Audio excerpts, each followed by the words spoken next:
Good morning to everyone. This is new video for you guys. Today we have to update our English. तो आप भी अपनी English को update कर लीजिए और यहाँ देखिए कुछ सेंटेंस लिखे हुए हैं जैसे वही तो हम मांग रहे थे, यही तो मैं कह रहा हूँ, यही तो मैं सोच रहा हूँ, वही तो मैं बता रहा हूँ, वही तो हम पूछ रहे हैं। अंग्रेजी में कैसे बोलेंगे? तो चलिए शुरू करते हैं इस वीडियो को। देखते हैं यहाँ पर दो शब्द लिखे हुए हैं।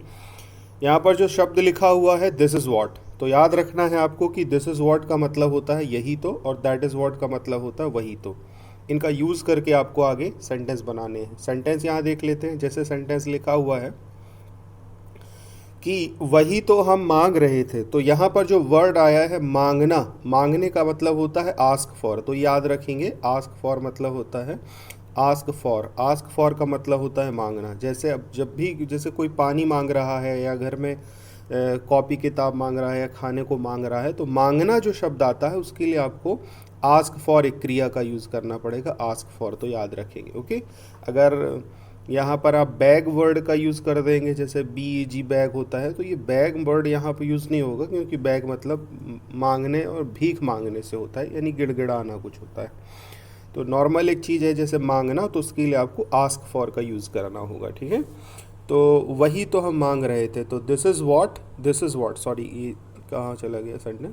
दिस इज़ वॉट हम we were asking, this is what we were asking. अगला सेंटेंस यहाँ देख लेते हैं। जैसे यही तो मैं कह रहा हूँ, this is what I am saying, this is what I am saying. Okay, अगले सेंटेंस पे और चल के प्रैक्टिस करते हैं। जैसे यही तो मैं सोच रहा हूँ, this is what I am thinking, this is what I am thinking. तो ये बहुत ही ईजीली तरीके से ऐसा थिंकिंग माने होता है सोचना। नेक्स्ट होता है, नेक्स्ट सेंटेंस लिखा हुआ 4th नंबर पर, वही तो मैं बता रहा हूँ, वही तो यहाँ पे देखेंगे वही तो मतलब दैट इज़ वॉट, और यही तो मतलब दिस इज़ वॉट। तो ये चीज़ ध्यान रखनी है। मैं बता रहा हूँ, आई एम टेलिंग, वही तो मैं बता रहा हूँ, that is what I am telling. तो ये इस तरीके से आपको ध्यान रखना है। वही तो मैं बता रहा हूँ, this is that is what I am telling, और यही तो मैं सोच रहा हूँ, this is what I am thinking. Okay, और देख लेते हैं सेंटेंस। जैसे यही तो मैं कर रहा हूँ, यही तो मैं कर रहा हूँ। तो आप बार बार देखेंगे जब भी कभी यही तो आएगा तो उसके लिए आपको दिस इज़ व्हाट लगाना है, और वही तो आ जाता है तो उसके लिए आपको दैट इज़ व्हाट लगा लेना है। बाकी नॉर्मल है, ये सेंटेंस बहुत ईजी होता है।